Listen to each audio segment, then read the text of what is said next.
I think localization is an important aspect of this. I think the closer we can get to you and your doctor making decisions for you, regardless of someone in a health insurance office or someone in a bureaucratic government office making that decision, I think the better we will all be. I think the other thing to consider is, what is the role of the federal government in healthcare?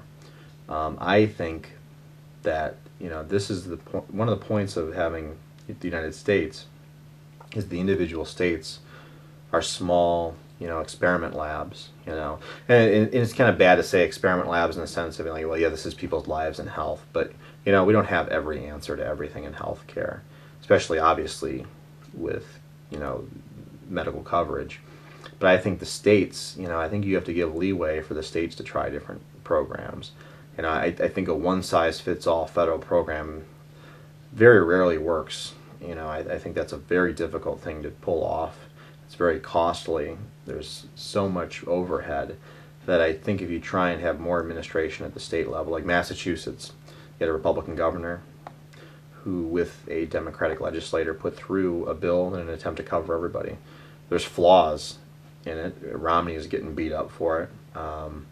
And he's defended himself and said there's been changes to the bill, but it's like to think something's going to be perfect out of the gate is very naive, I think, and to think that this is all going to be solved with one bill and one nationalized one-size-fits-all health care is that's a very naive thing to think.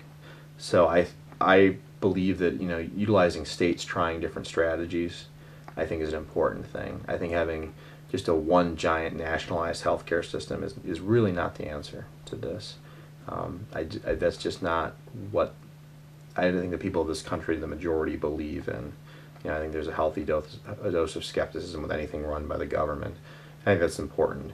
But I also think there are things we have to do. It is a very costly part of our lives, and we have to get those costs under control. But I would say the main thing is just, once again, the more choice we can give to people, the more control and power we give to the individual, I think the better we all are. And I think people taking responsibility for their lives and their health is probably the most important part of this in a lot of ways. So we've got to look at the broader picture here. The broader picture is that it's something bigger than all of us. Is for all of us.